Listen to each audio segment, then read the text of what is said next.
a concussive sound covering all of D.C., windows rattling in the nation's capital. 22 years ago, Washington, D.C. missed the terror attacks by the width of the Potomac. They hit the Pentagon, but that's a few yards past the banks in Virginia, where a parking lot was converted to a monument for those who lost their lives. In a field in Pennsylvania, bits of debris from United Flight 93 litters a memorial for the passengers who bravely fought back against the terrorists. There are two things that change the world: heroism and hate. Sometimes there's not much to separate them. Okay, everybody needs to look up. We've got a situation going on. Kennedy, Vietnam, 9/11, COVID. Every generation faces adversity. In the modern era, aviation is always close by. The presidential hearse in 1963 was a Boeing 707. Vietnam was, as all wars have been since World War II, fought in the skies. Passenger jets spread COVID worldwide at the speed of a subsonic bullet. Every tragedy generates a response. With 9/11, it was the permanent creation of prohibited airspace around the White House. It's ruled by an iron thumb in the shape of a fighter jet. The result is a scenic approach terminating in a sharp turn into Reagan National when the wind is blowing south. Flip the wind and you better make a quick left departing from runway 1. It doesn't matter if the engine is on fire and 200 passengers are screaming in the back. If you don't avoid the eastern bank of the Potomac River, there will be hell to pay. The 121st Fighter Squadron out of Andrews Air Force Base defends the airspace. It's a busy job. They average just north of 1 scramble per day, in the neighborhood of 7,000 since 9/11. Let's just say that they know how to do the job. One of the early commanders of the wing was a general who, in 2001, was the first pilot scrambled in pursuit of Flight 93. He owes a debt of gratitude to the brave passengers who solved the sticky problem of shooting down a civilian airliner. Their fight forced the terrorists to murder a plane full of passengers and a field of grass. The world would be a different place if they had turned towards D.C. and taken a heat seeker in the left tailpipe. 7,000 plus missions sounds like a lot, but most of them are benign. Someone clipping the edge of P-56 out of Reagan National, a non-responsive civil aircraft that wanders into the Air Defense Identification Zone that encompasses the 30-mile radius around Reagan National. Few flights penetrate the epicenter of the prohibited airspace over D.C. itself. Occasionally, though, it happens. A student pilot and a septuagenarian aircraft owner got lost and nearly shot down in a Cessna 150 in May of 2005. A decade later, a postal worker from Florida landed an ultralight he'd built on the west lawn of the U.S. Capitol. He told the Tampa Bay Times about the flight ahead of time, stating, "I don't believe that authorities are going to shoot down a 61-year-old mailman in a flying bicycle." The Times, with the journalistic integrity of an opportunistic eye, kept his secret. The scoop was too juicy to spoil with the phone call to the Secret Service. On June 4th of 2023, it started with less flair. A Cessna Citation 560 departed from its home base in Melbourne, Florida for a repositioning flight to scenic Elizabethton Municipal Airport in Tennessee. The 560 was owned by a Florida businessman and his wife. They had sent it up to Tennessee to pick up their adopted daughter, grandchild, and nanny to return them to their home on Long Island. At the helm of the twin jet was a journeyman pilot who had retired from Southwest Airlines with 34,000 flight hours. If you flew 8 hours a day, 5 days a week for 17 years straight, you'd have 34,000 hours. The list of pilots who carry around that much experience is short. The Citation landed in Elizabethton at 12:31, where it picked up the 3 passengers and 300 gallons of Jet A. The aircraft departed at 13:13 local time on a flight path for Long Island MacArthur Airport in New York. Communications between the pilot and controllers were routine as the aircraft climbed to 28,000 feet on the way to an assigned cruise altitude of 34,000 feet. There's a discrepancy here. Aircraft flying on an easterly heading are supposed to fly at odd altitudes. Air traffic controllers soon realized the mistake in assigning an even altitude to the eastbound Cessna and instructed the pilot to level off at 33,000 feet. The pilot did not respond. The aircraft climbed to 34,000 feet. The autopilot was on, and the pilot was, apparently, unconscious. There are a few things that you need to know about the interaction between air traffic controllers and pilots. The first is that, occasionally, malfunctions disrupt communications between the two parties. It doesn't happen often, but with 45,000 daily flights over the United States, rare can be a routine occurrence. There is a playbook for lost comms. The pilot maintains a last assigned altitude and flies the flight plan to their destination. From there, they descend to land as close to their estimated time of arrival as possible. Transponders are devices in aircraft that communicate with air traffic control stations. They give detailed information on airspeed, altitude, and position. Modern transponders are satellite-based. Pilots are assigned a 4-digit code by air traffic control for the purpose of identifying the specific flight. There are 3 special codes in the event of an issue in flight. If a pilot squawks 7700, it means that they have an emergency. 7500 indicates a terrorist event. 7600 is a code for a loss of radio communications. The citation remained on its original transponder code, which should have been an indication to controllers that whatever was going on, it might not be related to an issue with the radios. Still, the aircraft proceeded on the cleared flight plan at the previously assigned altitude until it reached Calverton VOR over Long Island. It made a turn towards MacArthur Airport, overflew the airfield, clipped the Atlantic, and continued across the coast of New Jersey towards Washington, D.C. Autopilots, once they reach the final fix in a flight plan, which in many cases is a destination airport, will continue outbound in a straight line. This was an undeniable indication to air traffic controllers that something was seriously wrong with the airplane. Confusion was most likely the initial response. It didn't take long before a call went out to scramble a couple of Air National Guard F-16s from Atlantic City and New Jersey. Cosmic 02, Atlantic City Tower, pull up, 2 hold short, runway 13 at Charlie. You're clear to Atlantic City, runway heading, radar vectors on course. Maintain 2000, expect final altitude in 10. Departures channel 6, squawk 7570. Cosmic 02, roger, winds are 140 at 11, runway 13, intersection Charlie, clear for takeoff, stay this frequency. Cosmic 01, just verify you're on course heading. Cosmic 01, roger, runway 13 at Charlie, line up and wait. Cosmic 01, winds are 130 at 9, runway 13 at Charlie, clear for takeoff, change of departure. Departure, Cosmic 02 is airborne with an active alert scramble.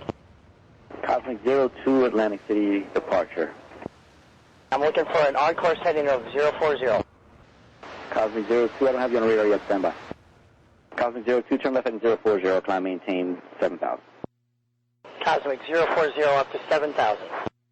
Cosmic 01, I need you to reset transponder, reset squawk normal, and the squawk 463, actually, just squawk normal. Squawking 7570. And Cosmic 02, what's your requested altitude? Looking for 35,000 feet. And you're a single F-16, correct? Hey, firm, my second F-16 will be joining me in 5 minutes. Cosmic 02, your transponder is inoperative, report level at 7,000. Departure, you picking me up yet? Cosmic's level at 7,000. Cosmic 02, contact New York Center 118.907, negative UHF 118.97. And eyes open, please. We're working on handoffs, unable at this time. Understand your status. If you can, well, we're still watching you. Traffic 12 o'clock and 8 miles southwestbound 10,000. I'm going to climb at 350 and heading at 300 for Cosmic 02. Cosmic 02, traffic is 10 o'clock and 12 miles northeastbound. It's a Delta Jet at 21,000. Cosmic 01. Cosmic 02, turn right heading at 360 for traffic. Things can get a little messy when you intermix a ballistic F-16 with the congested civil airspace of the Northeast. The climb rate of a fighter jet in a hurry can be phenomenal. When the pilot is juggling a couple of different radios on top of tracking radar, the flight path can get a little sloppy. Cosmic 02, you looking for a climb? Cosmic A firm, we're looking up for 350. Cosmic 02, you can climb and maintain till 350. 50. Cosmic 02, what altitude are you climbing to? Please. All right, just roger that. You're only cleared at 35, but climb and maintain till 380. Sorry about that. Thank you very much. Missing an altitude by half a mile would earn a civilian pilot a check ride by the FAA. Fighter jocks live a different life. The rules of engagement make for a sometimes looser arrangement. The second F-16 followed the vertical profile of the lead aircraft. Though the transponder of the first fighter was apparently not working, it was working in the second F-16. These units not only communicate position with air traffic control, but they also transmit closure rate with other aircraft. The Traffic Collision Advisory System, TCAS for short, and participating aircraft coordinate in order to avoid a collision. When an F-16 is crossing the nose of an airliner in a vertical trajectory, it freaks the system out. Delta 446, traffic alert at your 12 o'clock in 5 miles. Is a F-16 climbing underneath altitude unknown. 446 has the F-16 in a vertical climb. Delta 2085 is an RA descent. Delta 2085 is in an RA descent. Delta 2085, thank you. There, 5 Mike Charlie, descend and maintain level 360, fly heading 090.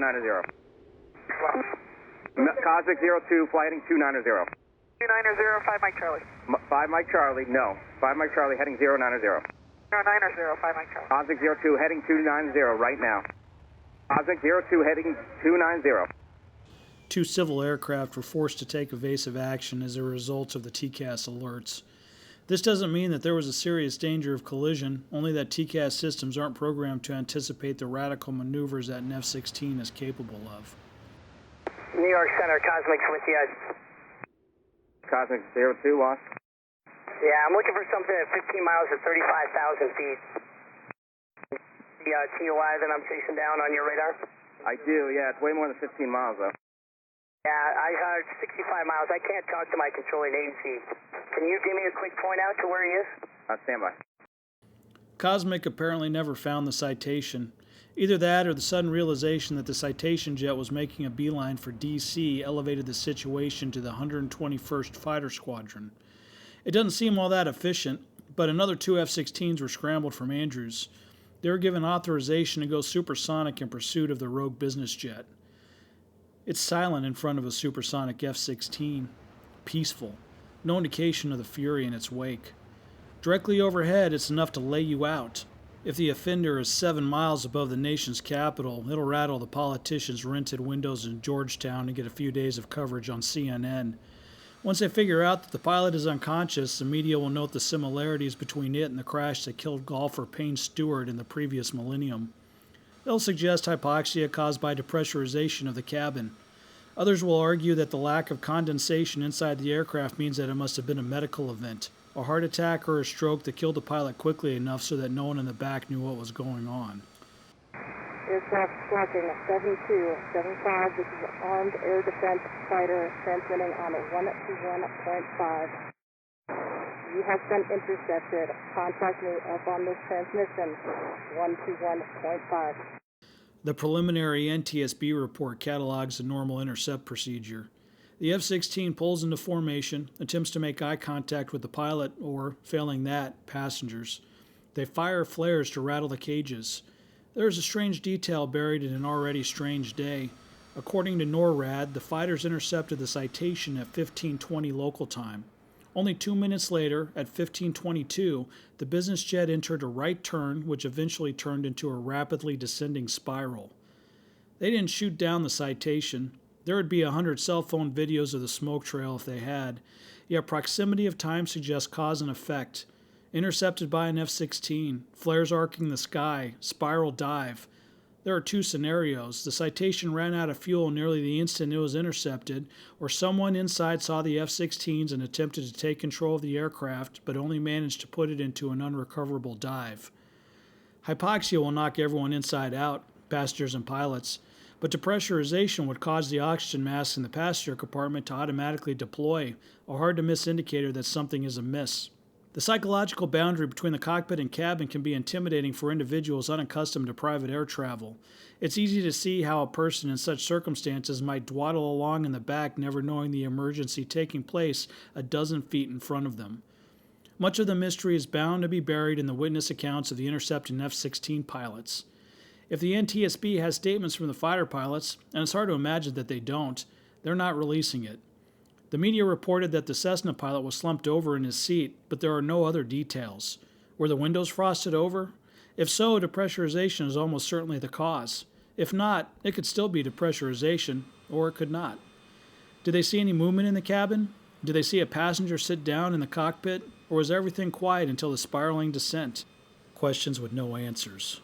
4 people dead, including a baby. An unconscious pilot next to an empty co-pilot seat. A sonic boom over a crumbling empire. Heart attack or hypoxia. Most people only care about the spectacle. Tragedy a diversion to infighting.